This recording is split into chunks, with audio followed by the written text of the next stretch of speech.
نحمده ونستعينه ونستغفره ونؤمن به ونتوكل عليه ونعوذ بالله من شرور أنفسنا ومن سيئات أعمالنا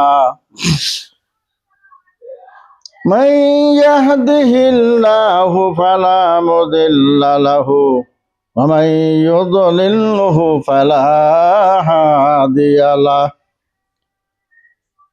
ونشهد أن لا إله إلا الله وحده لا شريك له ونشهد أن سيدنا ونبينا ومولانا محمدا عبده ورسوله صلى الله عليه وسلم تسليما كثيرا كثيرا أما بعد فقد قال الله تعالى في كلامه المجيد وفرقانه الحميد أعوذ بالله من الشيطان الرجيم بسم الله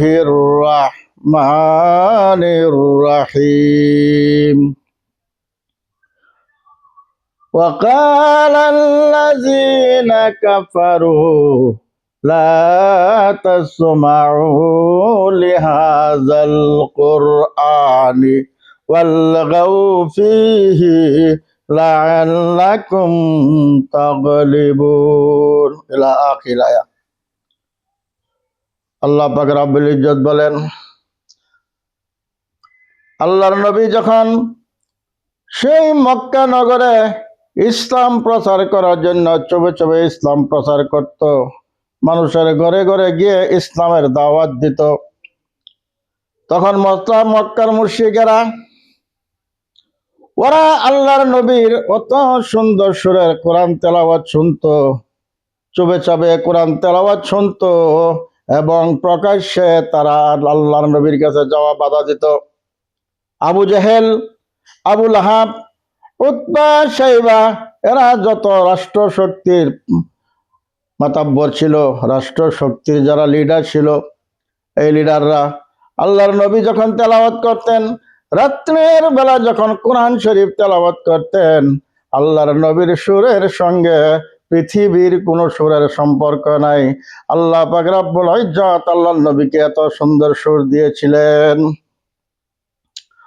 ওই আবু জেহেল, আবু লাহাব, উতবা, শাইবা আল্লাহর নবী যখন রাত্রে করে তেলাওয়াত করতেন, ওরা একের আড়ালে আরেকজন গিয়ে শুনতো, আরেকের আড়ালে আরেকজন গিয়ে শুনতো, শুনতে শুনতে সারা রাত পার হয়ে যাইতো। সারা রাত এক দেন তারা বসে বসে কোরআন তেলাওয়াত শুনতো। এমন একদিন আবু জেহেল কোরআন তেলাওয়াত চুপে চাপে নবীর কোরআন তেলাওয়াত শুনতেছে, আবু লাহাব তার পেছন দিয়ে বসে বসে আবু লাহাবও শুনতেছে, একজনে আরেকজনের খবর জানে না। উতবাও এরম ভাবে শুনতেছে, শাইবাও এরম ভাবে শুনতেছে। যখন ফজরের আজান হয়ে গেছে, সকাল হয়ে গেছে, সবে এক রাস্তা দিয়ে যাওয়া আরম্ভ করছে যে কেউ যাতে কারে না দেখে। সবে যখন এক রাস্তা দিয়ে যাইতেছে, একজন গিয়ে আরেকজনের শরীরে লাগে পড়ছে, একজন আরেকজনের শরীরে লাগিয়ে পড়ছে।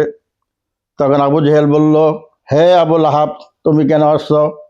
আবু লাহাব বলে, তুমি কেন আসছো সেই কথা আগে বলো। উতবাও বলে, আবু জেহেল তুমি কেন আসছো? তুমি তো আমাদের লিডার। শাইবা বলে, হে আবু জেহেল তুমি কেন আসছো? তুমি তো আমাদের লিডার, তুমি কোরআন তেলাওয়াত শুনতে কেন আসছো? তখন আবু জেহেলে বলল, কোরআন তেলাওয়াত তো সুন্দর। আবু লাহাব বলল, তাই? উতবা, শাইবা বলল, তাই? যে তেলাওয়াত তো সুন্দর, যদি আমরা আমরা বলি তেলাওয়াত সুন্দর, এটা ঐশ্বরী বাণী, তাহলে আমাদের ধর্মের কোনো অস্তিত্ব থাকবে না। এটা তো আল্লাহর বাণী, এত কথা সত্য, কিন্তু আমরা প্রকাশ্য করি কেমনে? তারপরে আল্লাহ রাব্বুল আলামিন বলেন, ওরা একজন আরেকজনকে বলল, সবাই বসে আলোচনা করলো, وقال الذين كفروا لا تسمعوا لهذا القرآن। ওরা সবাই বসে পরামর্শ করলো, আর একজন আরেকজনকে বলল, আল্লাহর নবীর কোরআন আর কোনোদিন শুনবে না, কোরআন তো শুনবেই না, আর কোরআন পড়ার টাইমে তোমরা ডিস্টার্ব দিতে থাকবে, তাহলে আমাদের ধর্ম কামিয়াব হয়ে যাবে। এইভাবে করে তারা কোরআন পড়ার, নবীর কোরআন পড়ার সময় তারা ডিস্টার্ব দিত, নবীর দিনের দাওয়াতের সময় ডিস্টার্ব দিত। মনে মনে ভাবত ধর্ম সত্য, কিন্তু প্রকাশ্য বলতো না। ওদিকে আল্লাহর নবীকে খুব কষ্ট দিয়েছে, খুব লাঞ্ছনা করেছে।